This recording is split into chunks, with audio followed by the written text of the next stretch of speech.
Welcome. I'm seeing folks gradually joining the virtual room here with us. And as you join us, feel free to hop into the chat, share your name, your LEA or organization that you represent, and your favorite summer activity. If you've been with us for a while in these tutoring webinars, you know we like to start with a lively chat and an icebreaker here. So feel free to pop into the chat, share your name, organization, summer activity. Love Randy getting us started here from Corpus Christi, beach time. Good stuff. Welcome. Love all this representation across Texas. A lot of fans of beach time, barbecue, family time. Love it. A lot of fans of family time. This is great. I will count myself in the family time category as well. It's always fun that we've got that long weekend for July 4th as well. So a good opportunity to just hang out with friends and family for an extended amount of time. Well, and as folks join, do feel free to hop into the chat and introduce yourself, as many folks are doing right now with your name, your organization, and your favorite summertime activity. I'm going to go ahead and get us started here. So my name is Megha Kansra. I am the Director of System Support and Innovation at the TEA. I support a number of different programs at the TEA, including COVID response and learning acceleration programs, as well as more systems-wide programs and programs focused on school innovation. I'm also joined here by a couple of teammates, Lizette Ridgway and Colby Self. Lizette and Colby, my bad, morning words here.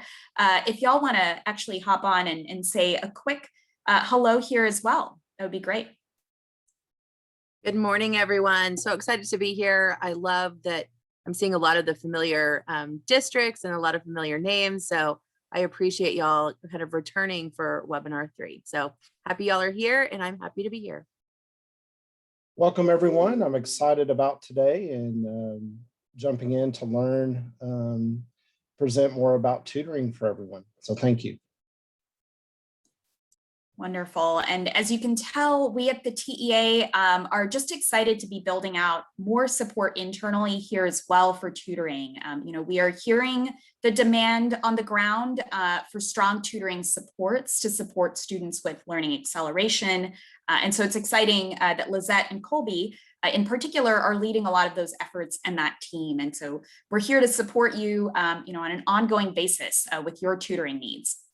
Just a couple of logistical notes before we start. As you can tell from how we've kicked off, we love a lively chat box, so feel free to hop into the chat, ask questions, share comments, share what resonates as we move through this conversation. Please also know we will follow up with the slides and the recording after this conversation as well. Today, we'll be covering a few topics. First, we'll provide a quick recap of what we are talking about when we discuss high-impact tutoring in particular. Then we'll provide an exciting update on TEA-supported tutoring services and programs. We will be providing, and we are so excited about this, an LEA spotlight on Spring ISD. So Spring has done some deep work on high-impact tutoring and really put some careful thought into tutoring program design and implementation. So we've got Matt Caraso here with us today from the Spring team, who will be sharing more about Spring's approach. And we'll have an opportunity as well to do some Q&A with Matt, so we can really learn from Matt and Spring's experience. We'll also be providing a little bit of a window into program implementation elements of the high impact tutoring toolkit that we actually recently posted as the TEA. That toolkit has a number of helpful resources. Knowing that the focus of this webinar is really on program implementation, we wanted to make sure we pointed to parts of the toolkit that particularly speak to program implementation. And then finally, we'll close out and just take any remaining questions. To ground us a little bit here at the start, I wanted to note some of the key principles of high impact tutoring, particularly for those who might be joining us for the first time here. So research really tells us that tutoring is most likely to be impactful if tutoring programs have a few key attributes. First, it's important that tutoring involves a well-trained and consistent tutor. The tutor type can really vary. You could have a teacher, a paraprofessional, a teacher candidate. There are a number of different types of tutors who could be effective, but the key piece here is really effective training and strong relationship building with students and that consistency over tutoring sessions. High quality instructional material that's aligned to standards and core classwork is also really an essential component of strong tutoring. Additionally, thinking about ratio is key. So one-on-one or small group, really with a maximum ratio of 1:3, is recommended. Tutoring ideally is embedded in the school day or immediately before or after to maximize student access to the service. Additionally, we want to make sure we're providing tutoring at least 3 times per week for sustained supports. Now, this is at a minimum of about 30 minutes per week. And then that number would really flex depending on the content area and grade level you're at. So often when we're talking about maybe higher grade levels, we might really be talking about up to an hour of tutoring support in a given session. And then it's really important that tutoring is also data-driven, with tutors building sessions around students' unique and specific strengths and needs. The data and research, and particularly research coming out of the Annenberg Institute at Brown University, indicates that if tutoring programs are implemented with these attributes in mind, tutoring programs can have a really significant impact on student outcomes to the tune of about 5 months of additional progress. So this really can be a very effective intervention and support for your students. And to ground us a little bit in where we are in this tutoring webinar series, we have been running this series for a minute now. So we started off in early May with an overview of high impact tutoring. We then moved to discussing program design more deeply on May 26th, and actually had a special guest on, Superintendent Dr. Muri from Ector County ISD. Dr. Muri spoke to a really unique model that Ector is implementing of a pay for success tutoring program. Today, we are diving into program implementation and have Spring ISD here to share their lessons learned and their model. And then finally, we will actually continue to provide some additional webinar support. More to come there in terms of the topics and dates, but we are recognizing that there's continued interest in learning about this topic. One piece of the topic in particular we're hearing is, particularly with the signing of recent House bills, a lot of districts are looking for deeper information on operations, scheduling support. So we're looking to create some additional sessions that really dive deeper in some of those key areas. Now, if you missed some of our earlier sessions, don't worry, you can actually find the recording and the slides from the first couple of webinars on our Strong Start page. We'll drop the link into the chat here in just a moment. Please also know that, all of our upcoming webinars, the slides and recording will be posted there as well. With that, I will pass it off to my colleague, Lizette Ridgway, to speak a bit more to TEA supports. Great, thanks, Mega. I'm going to go ahead and just switch sharing my screen. Oh, it looks like I'm disabled. Mega, will you just go ahead and keep projecting and I'll just talk through the slides? I have just shared. You might try again. Thanks for bearing with us as we're doing a little tech troubleshooting here.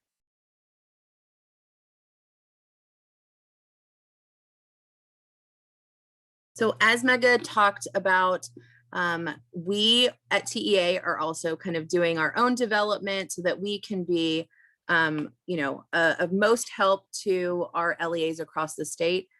Also to try to reduce the burden, because we know that many LEAs are currently trying to get tutoring kind of off the ground and ready for the fall. And so I wanted to preview with you kind of what's in the works. Some of this you're already familiar with, but there are kind of some new developments as far as kind of where we are in the progress that I wanted to share. So of the Texas tutoring supports, kind of where we are is we are wanting to provide kind of this continuum of support options for our LEAs. The first one being these statewide webinar, kind of the statewide webinars, and really hitting kind of what Mega just talked about at a high level. How is high impact tutoring defined? What is the overview? Getting into kind of each of the elements. So program design, program implementation, and based on demand and really kind of the urgency that we're seeing kind of across the state, we have decided to extend these webinars. And so we're going to get into kind of more of what it actually needs to look like in practice and really kind of unpacking the planning that needs to happen in order for a kind of successful launch and successful implementation. So some of the topics that you can expect is some supports around like helping with master scheduling, some supports around where to find trained tutors. So we're going to kind of get into that at a high level in these webinars. If LEAs are wanting kind of a deeper level of support and getting into kind of the developing out their own tutoring program, then we're going to point them to this high impact tutoring implementation workshop series. This application for cohort 1 just closed, and we are happy to report that we have 30 very excited LEAs that will be starting this workshop series next week. This is a 4-week program. It is an intensive program, meaning that they are going to have not only experts in the tutoring field really helping them design their program, but they're also creating a network or a community of practice where they can work with other LEAs that are also trying to design their own programs and really have that network of support to kind of think through what that's going to look like. But then we'll also have that built-in network to kind of troubleshoot any challenges or barriers that might come along the way. So we do expect opening up the application again. We are going to have a second state level or state-led cohort coming up probably later in July. So we'll be sharing more information on that. But we are also going to be sharing or providing our education service centers with a training of trainers. That's going to be happening the first week of August.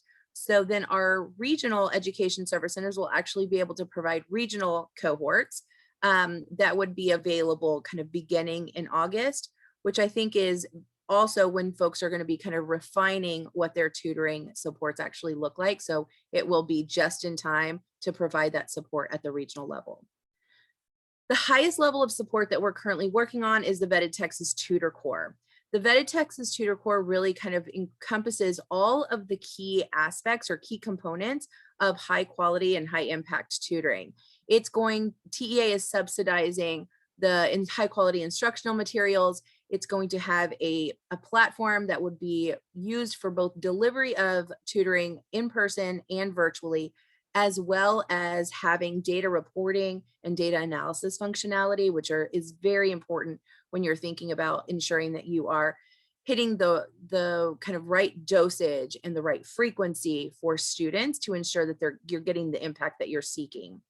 And it will also provide being able to kind of source who are the tutors that are available who have been trained on this curriculum and on these platforms. And so trained tutors would also be available for kind of this level of support. So at the LEA level, it's really about thinking about which option is the best option for me. So option 1 is I'm choosing to build it myself. I'm going to utilize the resources of the webinar series, the toolkit that's out, and the high impact tutoring workshop series.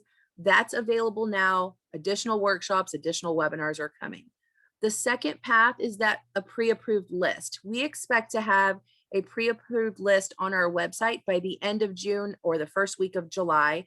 And that's really going to have a list of kind of full service tutoring organizations that can really come in and provide the tutoring. They have their curriculum, they have their platform. Many of them also provide their tutors. And so that's on the pre-approved list. There's also going to be a concept of a partial tutor program provider. And that's going to be organizations that can help with the sourcing and of the tutors. So really being able to add to kind of your tutor pool that could then be trained by the LEA to be used kind of within their tutoring in their tutoring offerings. And then the last piece is which I talked about, which is the TEA subsidized route of using the vetted Texas Tutor Corps. This is probably going to be high quality and cost effective for the district because it will provide you the high quality curriculum, the accessible platform, as well as access to trained tutors who are ready to use those materials and begin working with the students in your district. We expect that to be released at the end of July in time for tutor training, which will begin in August. For those that are participating in the implementation workshop series or have interest in kind of participating in one moving forward, we wanted to just share what the scope and sequence is. So the scope and sequence is going into much more depth than kind of what we have covered previously in the webinars. And so what we've kind of shared here is the scope and sequence for that implementation workshop series that we have in partnership with Amplify. So it starts off with a 1-hour orientation, really helping the LEA get set up for success, identifying the team that's going to be attending this workshop series. Workshop 1 gets into program aim. Workshop 2 is really identifying like, what is the budget that you're working with? What is how are you going to identify your students? What contents, what grade bands, really identifying who you're going to be serving in the tutoring program. And workshop 3 then gets at who is going to be providing the tutoring. So really thinking about how are you sourcing, how are you hiring, and how are you going to be training those tutors, and what materials are you going to be using? And then the last piece is really what's going to be around sustainability and impact. And that is getting at how are you going to evaluate, how are you going to be communicating, and just to create that buy-in, not only within your district and on your campuses, but also getting the support of your parents and other community organizations to know that learning acceleration and getting students kind of, to really focus on how we can kind of catch them up for any learning loss that has happened is really a key priority for this coming school year. The sense of urgency that we believe is coming from the field right now is because many people were tracking House Bill 4545. And many folks were already wanting to pursue tutoring just because of the impacts of the COVID, and knowing kind of like preliminary data that there was definitely going to be a need for learning acceleration for students. House Bill 4545 has essentially heightened that urgency and that demand. If you're not familiar with 4545, it was signed by the governor last night or late yesterday afternoon. I would encourage you to really get familiar with the language that was in that bill. At a high level, you're going to see that, I think one of the big pieces of information is that it does include a requirement to provide accelerated instruction for students who fail to achieve on certain assessment instruments. And so those that were kind of below satisfactory performance will be required to receive supplemental instruction. And this is going to be really important for those grades 3 through 8. And as the district is thinking about for those students that are impacted with, not having performed satisfactorily on those assessments, they're going to have to allow that student to be assigned to a teacher who is considered a master teacher, an exemplary or recognized teacher, or provide that student with supplemental instruction, which is tutoring. And so that supplemental instruction needs to be in addition to any normal instruction that's being provided. It needs to be provided no less than 30 total hours, and it must occur at least once per week. Those are really key pieces of information. So it really creates this urgency for a tutoring program that's pretty well thought out, intentional, and planned to ensure that the students are receiving that level of support and in that level of frequency. Couple of things that we've already started talking about even in high quality tutoring is the group size. So no more than 3 students, kind of a 3-to-1 ratio there. And to the extent possible, trying to have that tutoring happen in person as opposed to kind of a virtual. So we know virtual might have to be an option, but trying to get to more of an in-person tutoring approach when possible. So I'm going to check the chat for any questions, and then I'm actually going to turn it over to our partners in Spring ISD. And just before you do, Lizette, there was one question in the chat about the difference between the support provided from the TEA and support potentially provided by ESCs. I'm curious if you have even just sort of a high level sense for folks to distinguish there. Yeah, so I'm going to talk about it kind of twofold. I think one, it's important to note that our ESCs are our partners kind of through and through in every kind of offering that we have kind of coming out of the agency. So for option 3, which is the Vetted Texas Tutor Core, our ESCs are going to be the most familiar with the curriculum and the instructional materials that TEA is subsidizing. They will be trained on the curriculum. They will be trained on the platform, and therefore they're best positioned to provide the training for tutors. The fact that they're going to be regionally based, that really gives us the opportunity to scale that tutor training and tutor support kind of all across the state, because there will be experts regionally who can support those tutors. The second aspect I would just say is that our ESCs are probably a great connection for LEAs even wanting to design their own program in helping them find high quality tutors. And so I know many of our ESCs are already thinking about creating that network that LEAs can actually pull tutors from. Thanks, Lizette. And I imagine there might be a couple more questions in the chat, but without further ado, I will actually go ahead and share my screen here as well.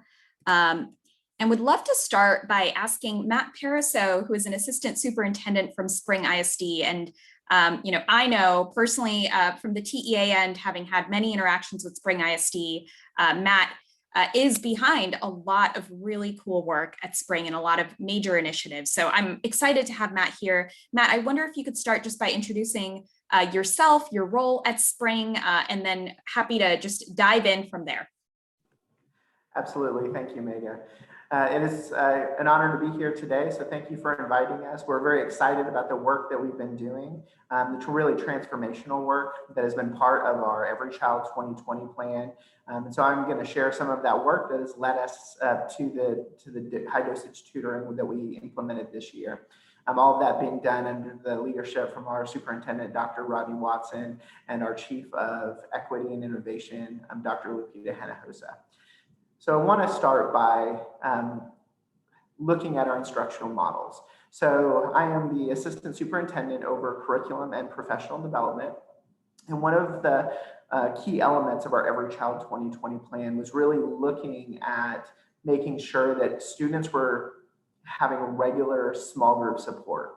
And so we integrated into all of our 3 levels, elementary, middle, and high, in both literacy and math, station rotations that included that small group focus, where teachers were working to provide accelerated learning to those students based on the data, as well as also for students who may be at or above grade level, that we continue to meet their needs in those small group rotations. And so that is a component of what happens in the classroom every day as part of that instructional process. And then we also wanted to make sure that we weren't pulling kids out of that core content, right? If we pull them out for high dosage tutoring and interventions, then there's gaps that can begin to happen, and they're not overcoming those gaps. And so what we did was we built into our master schedules intervention time. So on the left, you can see the interventions for elementary that are built into every single day. And so students are grouped and regrouped based on what the data is showing, and they're being provided small group instruction to overcome gaps or to even advance their skill sets. And so we have that with teachers as well as interventionists that work during those intervention blocks. You can see that at middle and high school, we also have built-in intervention periods or areas that can be adjusted. So actually what you're seeing for that high school bell schedule on the right is what we'll be implementing for the next school year, where we have 2 days of the week that are double blocked. And so as we receive data from our screeners and different assessments that we give, we'll be able to identify student needs and adjust those double block times to building just-in-time tutoring and acceleration for our kids. And so that is part of what we're doing based on the knowledge and the data and research that's being done at TEA and also from what we've seen in our district. On the next, on this slide, this year we started a high dosage tutoring using online instruction at our what we call our EISN schools. The focus was really on reading, math, and language development. These schools had a high percentage of English language learners. They were schools that have been identified in accountability as either D or F campuses. And what we found there was those students had years of gaps in their learning. And so we're redesigning and relaunching them next year. And we wanted to start that and really get a launching point to close those gaps this year before next year. And so we looked at our START interim results in the fall, and we had a great opportunity, and we saw this huge need.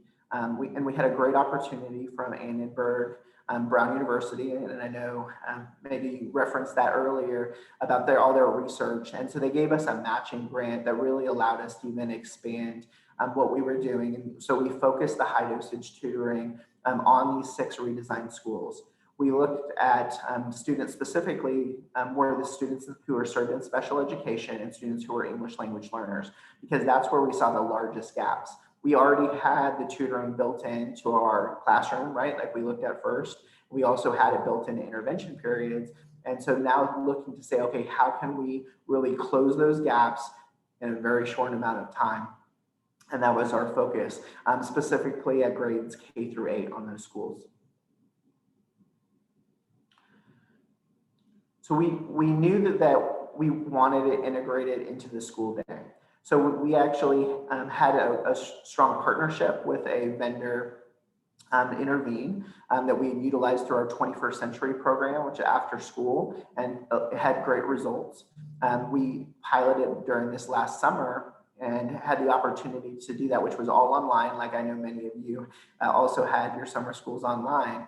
And so we had that as part of where students would sign on. One of the challenges that we identified was the attendance piece, right? And so kids would come on and off, but sometimes there were technology issues at home, or they were exhausted at the end of the day. And so we really looked at that and said, instead of focusing for these EISN schools, let's do it during the day where we can ensure those kids are there with their tutors every single day. And we added the implementation directly into that intervention block. So it did not pull students from their normal core teacher. And we already had it built in 5 days a week. And so the model started with a pretest. So we used initially, as we looked at creating those groups, that interim assessment data. Then there was a pretest within the software that allowed for us also to identify and look at regrouping. And so we did it at a ratio of 4 to 1 throughout the 6 weeks. We had progress monitoring. So it was the 6 weeks directly prior to STAR testing. And then at the end, we had post-test data as part of the tutoring program, as well as we had our STAR results showing the growth. As I mentioned before, Intervene K-12 was the partner that we selected. We had some great relationships with them, and they actually have a very strong vetting process for their tutors. Many of their tutors are retired teachers, or they're teachers who are working from home, and now with all the great opportunities available virtually now. Also, they work with us. One thing we were very passionate about was having tutors that had a language that would have matched the student's home language. We have a very diverse population of students, and we wanted to make sure that they both had English support as well as Spanish or another home language. The ratio that we set was 4 to 1. And we also wanted to ensure that anything that was delivered was highly engaging, and also SEL integration. All of these items were part of the Intervene K-12 package, and they met our need. as well as the data monitor, which has been so helpful. We met weekly at first and then bi-weekly to review the data as students were going through. And Intervene also provided a dashboard that allowed our teachers to be able to see live how students were doing and be able to be supported. So the great thing about it, it wasn't another vendor that's coming, you know, teachers can have that defensiveness. No, these are my kids, I'm working to close the gaps, but it was a partnership that our teachers, many of them had 0 to 5 years of experience, and they really saw this as a help, right? That when we're trying to close gaps for students with multiple years of gap, they were focusing on connecting that content to the current lessons. And then our high dosage tutoring, we're connecting the content also from where those gaps were that connect to the daily instruction. And so they were working together in partnership through those tutoring programs. And they also built out the Schoology integration for us, which is our LMS. And we really appreciated the strong alignment to STAR. So many other companies out of state didn't have that true STAR alignment. You know, it's the Common Core converted over. And so that was a huge benefit. So here's a couple examples of the data, what we were able to get. On the right-hand side, you can see these are a distractor analysis. And you can see that for all 4 of those standards for questions 1 through 4 with the circles, that each of those are related to the same issue, and that's vocabulary. That students that selected those distractors were students that did not understand what a circle, what a radius, and the diameter. And so it was, even though it wasn't tied to that content standard, they kept selecting it. So it identified for us that knowledge gap to help clear and to give the student the knowledge to no longer view that distractor as a possible answer. And really even the report breaks it up by groups so that we were able to group students in the high dosage tutoring that was happening, as well as in the classroom in small group instruction, to close those gaps. So the skill deficit analysis was fabulous.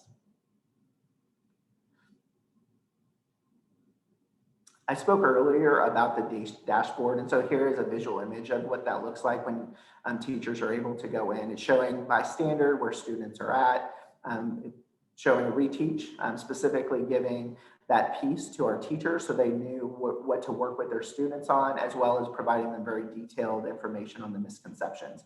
So that even helped as we tiered students through our planning and PLCs, that really guiding that instruction, whether that was happening in the class in the intervention period or through the high dosage tutoring that was happening with Intervene. So here's an example of our growth. And like I said earlier, this was 6 weeks. So you can see one of our campuses, Major Elementary, you can see the pre-assessment on the 24th. In the blue, the orange is that first assessment they took on April 5th, and that final assessment in May 11th. So a very tight timeline, but look at the large gaps that the gaps that we closed, and the growth that students experienced in those standards in that 6 weeks. And as we look at Bamble Elementary on the right, you can see a similar pattern of growth, right? It was growth, and there were some dip points that also helped provide us more insight on misconceptions that students were making. We were able to address, and in the end, we had huge growth for our kids. The other vital piece for us was really engaging all of our stakeholders. Like I mentioned, teachers were part of the process. They were part of the data review and the conversation. We had those bi-weekly meetings that we brought in all of our principals, really talked about what we were seeing in the data, what they were experiencing, and having conversations of what we needed to adapt to do to make it even work better. You know, what we heard time and time again from teachers as well as the principals was that students were highly engaged. They loved in that small group interaction. You can see that is part of the Intervene process. They also surveyed students on SEL. And so, you know, student confidence levels improved. We also saw that they felt that their tutor cared about them, which is so vital. And, you know, it goes right back to Maslow's hierarchy of needs. If students don't feel you care, then they're not going to be able to take what you and receive what you're sharing with them. And so the relationship piece was there. Parents as partners, we emailed parents and sent them letters at the very beginning, letting them know about this program and what was going to be happening. And they were excited. They also reached out with our teachers and principals, and we're very excited to see the results as their students grew and those gaps closed. And moving forward, as we have those ESSER funds, we begin to look and see the great benefits over the years, as well as in this pilot we did in the spring semester, and seeing the need to continue to expand that. And so, having, as you look, each of these are the tenets that make up our recovery framework for next year, and they've been brought through our stakeholder feedback. One thing that we identify as you go through them, really the tutoring is in all of them. It goes from one to helping teachers understand the difference between acceleration and remediation, and being able to truly focus on student needs, and improving our systems of small group instruction. The aligned curriculum, we are transitioning to Texas Home Learning products. We saw the great benefit. That was another pilot we did in the spring on those same iZone campuses. And it has those tools and resources built in to help guide teachers in that small group instruction. And I love how explicit it is. And it says, if your student is struggling here, teacher, do this, try this if they're an English language learner. And that is just, that level of depth is something our teachers need as they're working through and supporting students with these gaps. Maximize learning time is another one that we're continuing. You saw the update for our high school master schedule to incorporate that time for tutoring. And then, of course, itself, number 4, high dosage tutoring is a key piece. And we will be having we continue to have after school tutorials. We'll be adding more Saturdays across our district, as well as those intersession breaks, having periods during the Christmas and Thanksgiving, spring break, where we're going to bring students in for more high dosage tutoring. And we've seen the great value in what it has done for our kids. Thank you, guys. Matt, thank you so much. I have to say, as someone who was just sitting in kind of central office, LEA seat not too long ago, it means a lot to actually have someone in district leadership at another district really demystify how something works as you're looking to implement something for the first time. So really appreciate you kind of sharing the details of Spring's implementation and model here. I want to encourage folks to go ahead and enter questions in chat as well that we can get to answering. Now, before we jump in there, I'd be curious, Matt, as you've thought about your lessons learned and plans for next year, are there some significant shifts that you might even make, or do you feel like you mostly got the model right this first time around, and you're kind of just scaling it out and making sure there's fidelity? I think anytime when you do a pilot, it's always the learning. We're always in that continuous improvement process. And so what we saw as the challenges, we did have some technology challenges.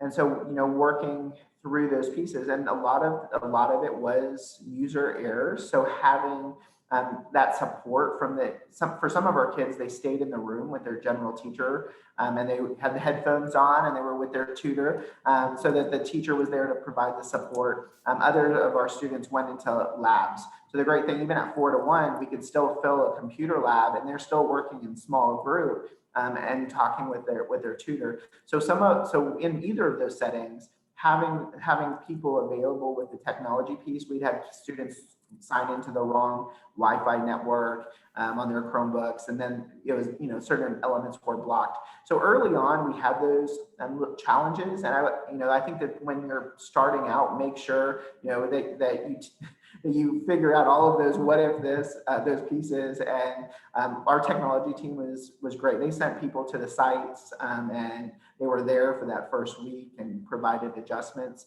That was something that we learned is really early on, helping kids with the technology pieces.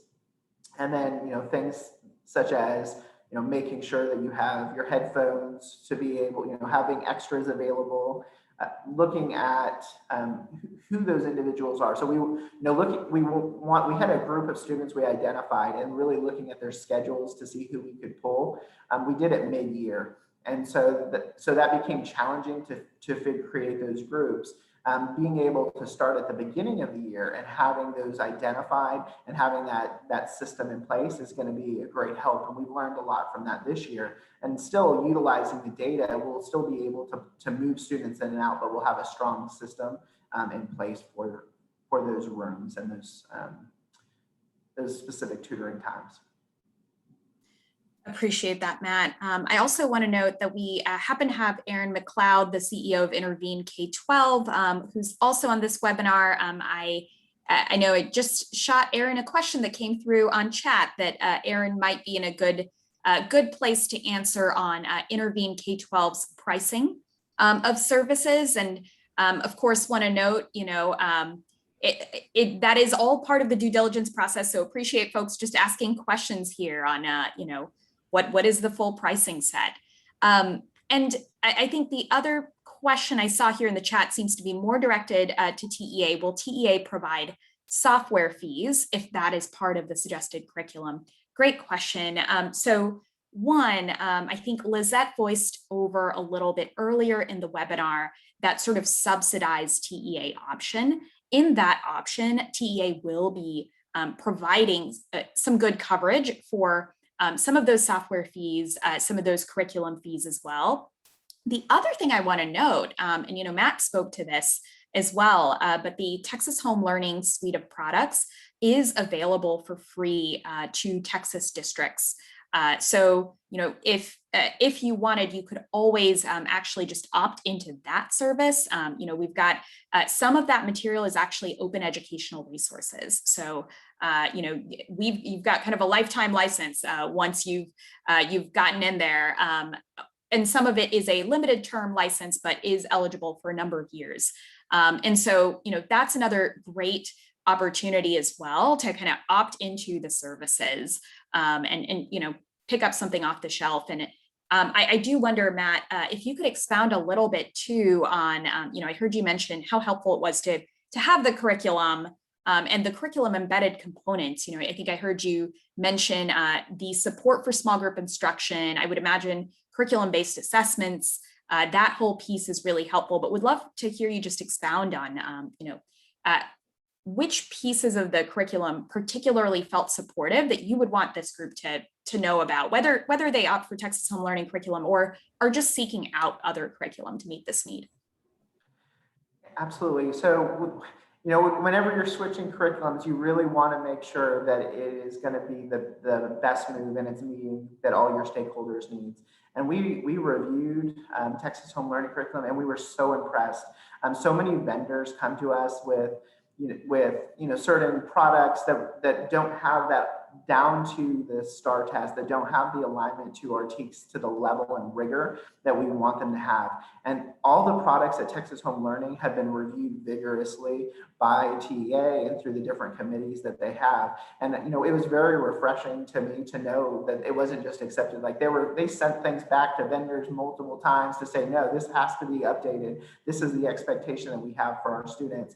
All of for Amplify, all of that is tied directly to the science of reading. It is built in, and it is a big shift as our STAR test shifts from multiple choice responses. The curriculum with Amplify is going to support that because there aren't assessments built in that are, these multiple choice. Kids are writing out, they're sharing what they have learned, they're explaining the answers, and that is what we need for our students to be able to do and demonstrate and beyond just a multiple choice test. And so it has that at its very core to get the answers and the data from student responses instead of did they just get it right because they guessed on the answer choice. It's truly getting down to their need. And the integration that the products have with Schoology, the supports that are truly wraparound that are included through the online platform as well, giving teachers data to see how students are utilizing it. We have been so impressed. Everything is structured out. So, some people say scripted, but it really isn't scripted. It is guidance. It is structured to say anyone can pick it up. In our district, we have many teachers 0 to 5 years, and it lays it out. It says, do this before. Here's your prep. Here's the materials you need. Say this. Here are the key questions.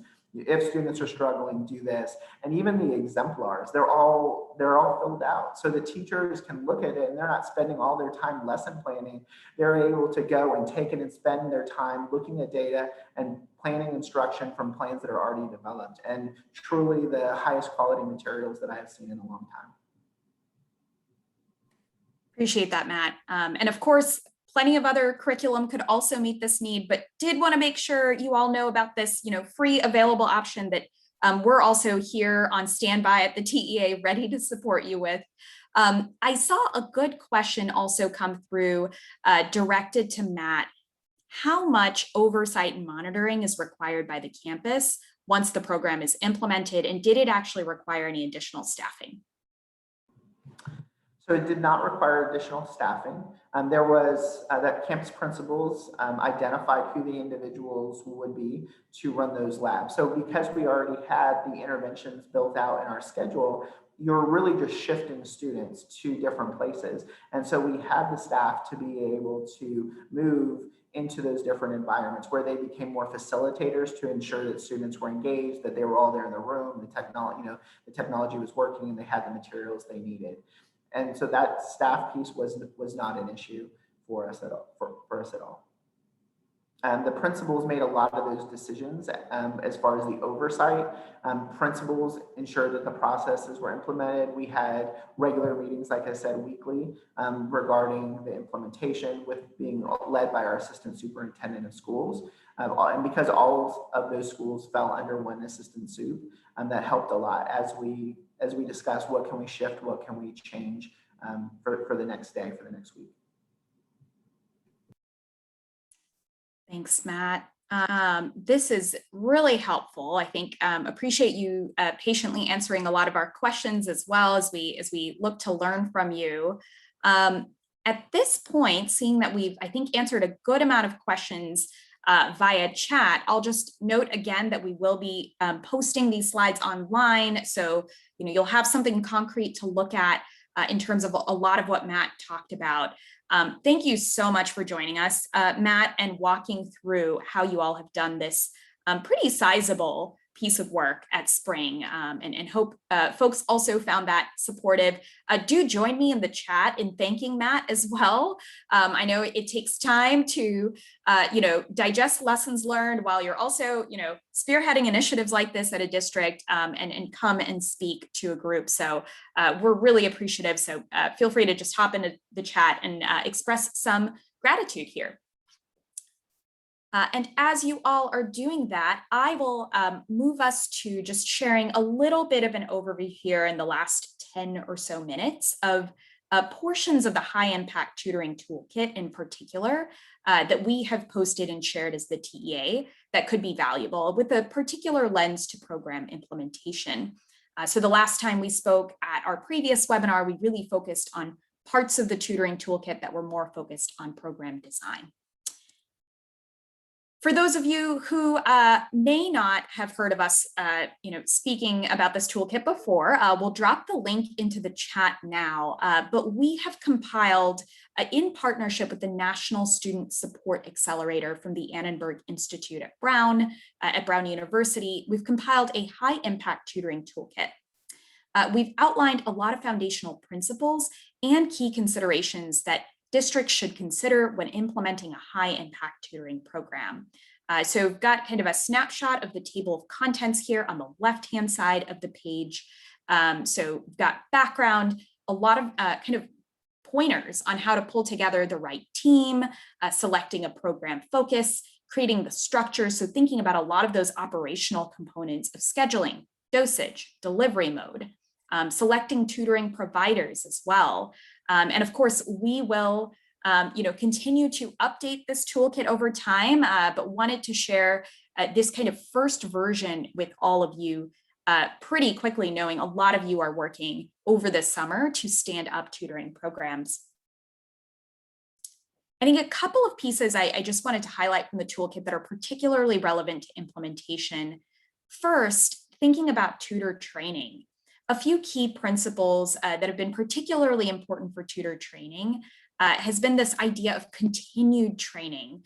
So not just upfront training that tees tutors up and gives them an orientation to the content, for example, but really continued training and coaching to ensure that the tutoring is effective, that your tutors' skills are being built over time, and that you're actually seeing fidelity of implementation to what you're hoping to see in the design.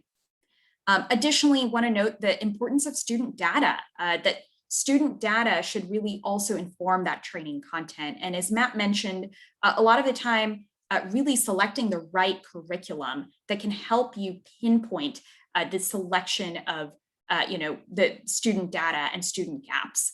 That is particularly key, and often curriculum can help you out significantly there. And then this concept of pre-service training really focusing on building knowledge, while in-service training is about honing skills. So again, that importance of that continued training. Then additionally, really thinking about your ongoing support, being grounded in a culture of open communication and feedback with your tutors, ensuring that the tutors aren't kind of a separate strand that's running support, but that you're really communicating with them and providing that feedback over time. And additionally, really thinking about observation and debrief cycles. So a lot of the best practices that we use with teachers as well, right? Ensuring that we're employing a version of those with tutors. When you're thinking about the instructional strategy, it can really be beneficial to come up with a clear structure and direction for how you're going to run your tutoring sessions and help ground your tutors in that structure. This could be particularly helpful for your tutors who maybe don't bring teaching expertise. We know a number of you, for example, are considering partnering with college students. So those types of tutors could particularly benefit from a clear set structure.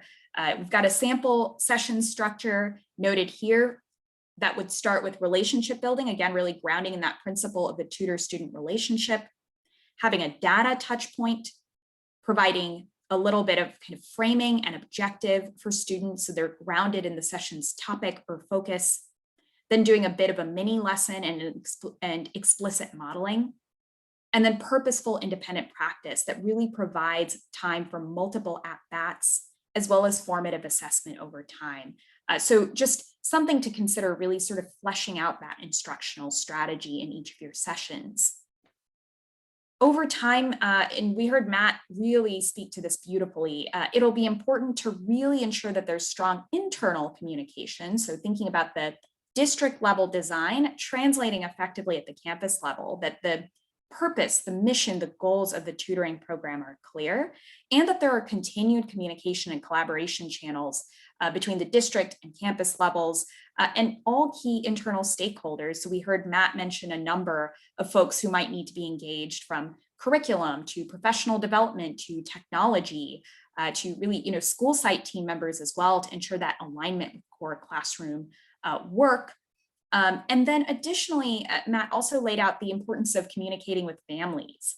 So it's very valuable to really set clear expectations about the purpose and the goals of the support, but then also being transparent. So really providing specifics related to when the tutoring's happening, the setting, tutor background, and also the safety measures you have put in place as a district, particularly if you are employing tutors who aren't who aren't members of the official full-time staff of your campus or district. So just that additional communication can really help parents feel informed. And then finally, I think we also heard Matt talk a lot about data and evaluation. And as a central LEA leadership team, there's a lot of value in really proactively developing a performance measurement plan. So ensuring that you've got a way that you've identified some end of program measures that you are aiming for. You've got some tools that you're looking at. You know where you're going to collect the data. And then we also highly recommend, really putting in place some kind of data review protocol. So ensuring that at the right moments of reflection for your district leadership team, you have got the data collected you're able to pause and reflect on it and do a little bit of a check.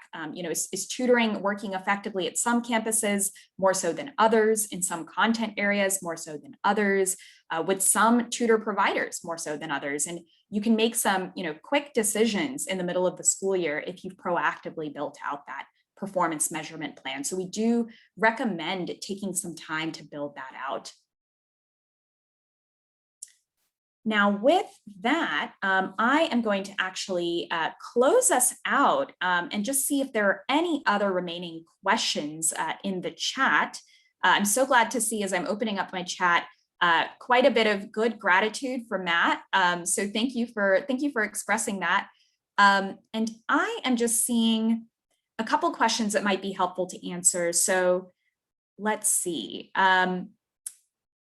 For the TEA, is the district able to choose vendors on the list and use them even if we are not a district that has an accepted application with TEA yet? So yes, that vetted vendor list is for any any district in Texas, right? And it's really our way of providing you with a list where we've vetted for quality. We know that it can be hard as a district or a charter school to go out and do a lot of that research yourself, make those touch points. So our hope is to make it a lot easier by having folks in one place. So that is really the intention, and you are welcome to, regardless of whether you have gotten into any of our other programs or not, you are welcome to use that list as a source of potential tutor vendors to contract with. And seeing just a couple questions on wanting links to our resources. Colby on our team did just drop in the Toolkit link into the chat. So if you missed that, feel free to check it out. And again, our Strong Start page is where we have got all of our tutoring resources to date posted, including all of our prior webinar slides and recordings. Then I've got a couple questions here on finding the list of tutors or tutoring companies. So that is yet to come. Please stay tuned. We will be issuing that list later in this summer, and we will communicate with this group about that as well. So, we will follow up, and thank you for staying tuned there. Give it another moment here in case there are any other questions. And I do want to reinforce, we're here to help. We are so excited that many of you have joined us for these webinars. I think taken together, we've got probably 700, 800 plus attendees who've come to this webinar series. And that is, really a testament to the work that you're all putting in proactively to set up really strong research-driven tutoring programs. And we want to be here to help. So feel free to reach out with any questions. We've got a dedicated communication stream. So email us at texastutoring@tea.texas.gov if you've got any questions. And we've got a team here ready to help you, whether you are planning to run your own program without tapping into our supports, or you want to tap into our supports. We're here because we want to help you lift off what we believe could be a really powerful support for your students. And with that, I will close out and thank you all for joining us. Really appreciate it. I think we're always excited to see so many folks tune in, so much good engagement on these webinars, and excited to hopefully see you again as we continue these webinars forward. Hope you all have a great rest of the day.